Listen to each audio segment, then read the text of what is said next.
बिस्मिल्लाहिर्रहमानिर्रहीम अस्सलाम वालेकुम। एयर रेफ्रिजरेशन साइकिल पे आज हम ये पहला प्रॉब्लम कर रहे हैं।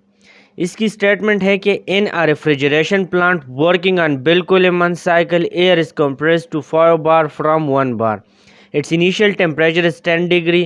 After compression, the air is cooled up to 20 degree in a cooler before expanding back to pressure of 1 bar. Determine the theoretical COP of the plant and the net refrigeration effect where Cp is equal to 1.005 kilojoule per kg Kelvin and Cv is equal to 0.718 kilojoule per kg Kelvin। अच्छा जी, बिल्कुल ईमान cycle पे एक refrigerant plant है और उसमें before compression जो pressure है वो 1 बार है और आफ्टर कंप्रेशन उसकी प्रेशर 5 बार है जो एयर की है। अच्छा, उसकी फिर इनिशियल टेम्परेचर है 10 डिग्री। फिर कंप्रेशन के बाद क्या होता है कि जब वो कूलर में जाता है तो उसकी टेम्परेचर 20 डिग्री हो जाती है before expanding back to pressure of 1 bar के एक्सपेंड होने से पहले या एक्सपेंडर में जाने से पहले उसकी जो टेम्परेचर हो जाती है वो 20 डिग्री। अच्छा, फिर वो कह रहे हैं कि determine the theoretical COP of the plant, कि आप थ्योरेटिकल COP को मालूम करें और नेट रेफ्रिजरेशन इफेक्ट या क्यों जो हीट एब्जॉर्ब होता है स्टोरेज से तो वो आप मालूम कर लें। और specific heat at constant pressure और कांस्टेंट वैल्यू की वैल्यूज़ गिवन है फॉर द एयर। अच्छा, इस डेटा को समझने के लिए हमें TS डायग्राम की ज़रूरत है, क्योंकि TS डायग्राम के बगैर हम नहीं समझ सकते कि मैं ये P1 ले लूँ या ये P2 ले लूँ या ये क्या ले लूँ या टेम्परेचर T2 ले लूँ, T3 ले लूँ। तो जब मैं TS डायग्राम ड्रा कर लूँगा तो फिर ये सारा डेटा क्लियर हो जाएगा। अच्छा जी, तो ये TS डायग्राम है फॉर एयर रेफ्रिजरेशन साइकिल। अच्छा, in a refrigeration plant working on Belkuliman cycle, air is compressed to 5 bar from 1 bar। तो अब मुझे पता है कि यहाँ पे प्रेशर एट 0.1 और एंड एट 0.4 ये इक्वल होता है और प्रेशर एट 0.2 और एट 0.3 ये इक्वल होता है। तो फ्रॉम 1 बार टू 5 बार ये कंप्रेस्ड होता है। तो यहाँ पे जो आपका प्रेशर है P1 या P4 ये है 1 बार। और फिर यहाँ पे देख ले P2 और P3 आफ्टर कंप्रेशन क्या होता है, ये आपका 1 से 2 तक कंप्रेशन प्रोसेस है तो ये आपका बन जाता है 5 bar. After compression pressure increases to 5 bar. तो मैं लिख सकता हूँ कि P1 is equal to P4 is equal to 1 bar. ये आपकी गिवन डेटा है। अच्छा जी, नेक्स्ट अब आप देख लें P2 is equal to P3 is equal to 5 bar. तो ये आपकी प्रेशर की वैल्यूज हो गई। अच्छा जी, फिर वो कह रहे it's initial temperature is 10 degree के initial temperature 10 degree. Initial temperature मुझे पता है T1, तो T1 is equal to 10 degree. फिर वो कह रहे आफ्टर कंप्रेशन, तो आफ्टर कंप्रेशन यहाँ से शुरू होगा। The air is cooled up to 20 degree in a cooler. तो 2 to 3 आपकी कूलर है या कूलिंग प्रोसेस है। तो यहाँ पे क्या होगा, आपकी हीट रिजेक्ट होगी बाय सराउंडिंग को। तो ये आपकी QR है, यानी कि कूलर यहाँ पे लगा है और वो इसको कूल करेगा। तो क्यों रिजेक्टेड है, तो 2 to 3 प्रोसेस है। तो यहाँ पे वो कह रहे हैं कि after compression the air is cooled up to 20 degree in a cooler. तो यहाँ पे जब ये आएगा तो ये इसका टेम्परेचर हो जाएगा 20 degree in a cooler before expanding back to pressure up 1 bar. यहाँ देख ले 1 बार पे पहुँचने से पहले उसका जो टेम्परेचर हो जाता है वो हो जाता है 20 डिग्री। तो अब आप देख ले ये आपका टेम्परेचर 1 है एट 0.1, ये आपका टेम्परेचर 1 हो गया। फिर और टेम्परेचर 10 डिग्री है। फिर कंप्रेशन प्रोसेस जब होता है तो उसका टेम्परेचर इंक्रीज़ हो जाता है जिसकी वैल्यू यहाँ पे गिवन नहीं है। फिर जब कंप्रेशन के बाद वो आता है कूलर में तो उसका टेम्परेचर हो जाता है T3। तो T3 की वैल्यू गिवन है 20 डिग्री। तो मैं लिख सकता हूँ T3 is equal to 20 degree.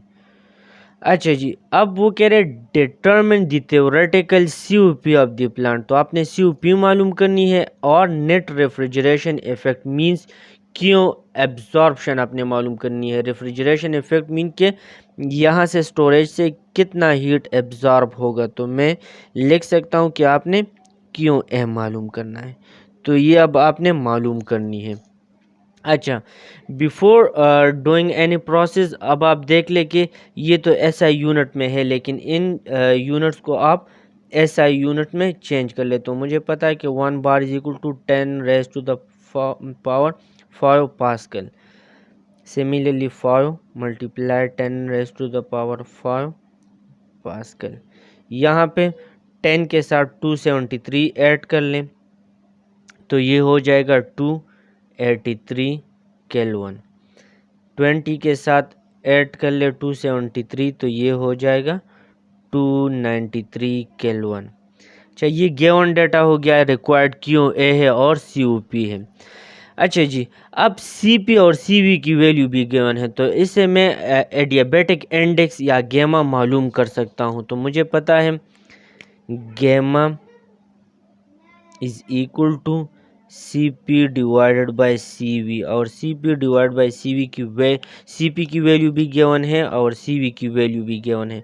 अच्छा, अगर ये वैल्यू गिवन भी ना हो तो आपको मालूम होगा कि specific index for air is constant. तो आप इससे मालूम कर ले, आपके पास फॉर एयर आ जाएगा 1.4। तो अगर ये वैल्यू गिवन भी नहीं है तो आपको मालूम होना चाहिए कि gamma for air is equal to 1.4। अच्छा, गैमा जो है या एडियाबेटिक इंडेक्स जो है, इसकी वैल्यू आ गई।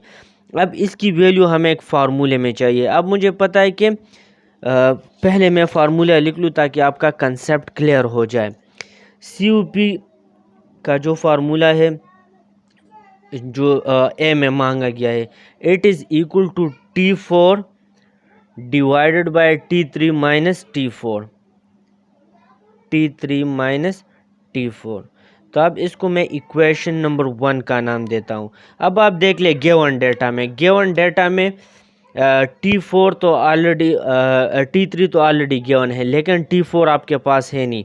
तो T4 मालूम करने के लिए आपने क्या करना है, जो प्रेशर रेशो है उसका इक्वेशन लिखना है विद टेम्परेचर। तो मुझे पता है T2 divided by T1 is equal to P2 divided by P1 into gamma minus 1 divided by gamma.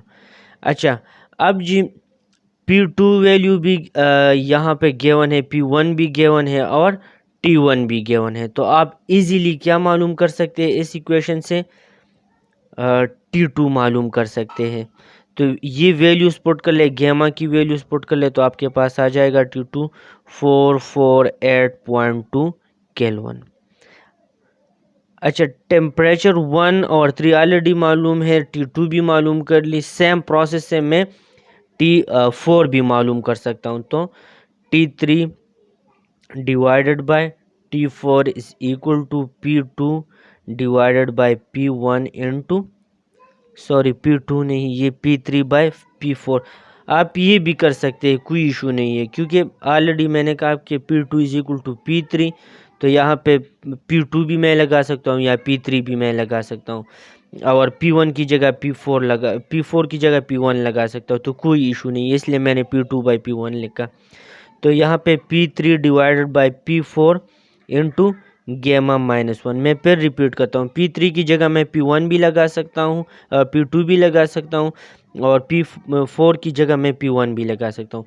अब यहाँ पे आप वैल्यूज़ पुट कर ले, तो वैल्यूज़ जब आप पुट कर लेंगे, यहाँ ये वैल्यू भी गिवन है P3, P4 भी गिवन है, T3 भी गिवन है।